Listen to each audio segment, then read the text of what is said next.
the security men were well behaved, very professional. You hardly read of reports of people being molested, people being beaten up during this election. So that's significant, and we've got to praise the security agencies for the role that they played. I think generally the people felt secure, knowing that there were so many policemen and other security operatives poured into Anambra State.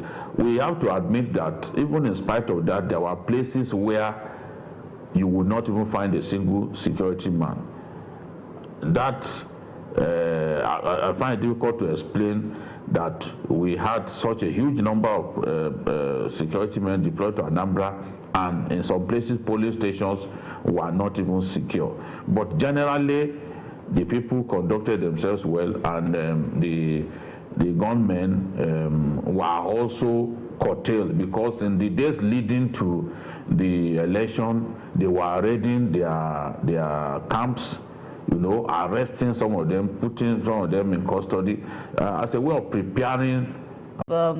Tensions in these areas also gives one worry still. Well, you have to understand that you cannot have 100% in whatever you do.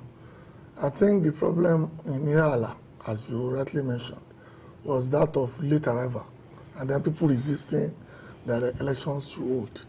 But just one local government out of 21, and now they have the time and the resources to face that particular local government and get the results out under 4 or 5 hours.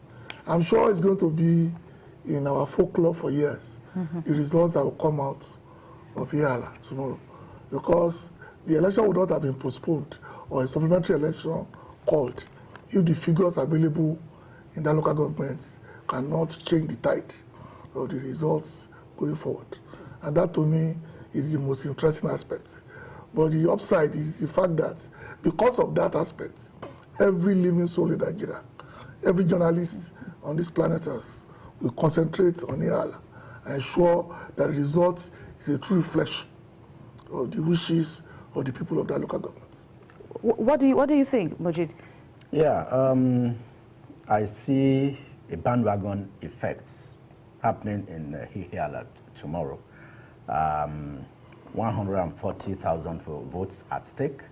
Although from the trend we have seen, I don't expect more than 29,000, which is maximum, which is like 20% of the total votes cast. But then, probably with the level of security and with the enthusiasm that a candidate, that the ABGA candidate is already leading, maybe his supporters might come out more. But through 326 polling units, I don't expect much to happen. I don't expect a deviation from the trend. What you're seeing? Or we're seeing, and I expect a peaceful conduct there in Ihala tomorrow. And like Jide said, we should give kudos to the Professor Charles Soludo, the ABGA candidate, for the way he has conducted.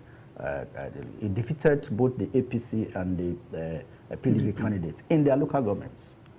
Don't let us also forget, the ABGA is like a religion in Anambra. In Anambra. So, so far, so good. I mean, it's almost certain that people already know what will happen. Ceteris paribus. Out of 20 local governments, somebody already had 18. 2 others have one. Out of the 4 major contenders, one doesn't even have any. APC is 0. So, yes, now. But I hope maybe we'll get a consolation in Ihala tomorrow. Well, BKO, I would pass it on to you now. To have your last say on while we are on this subject. Looking at what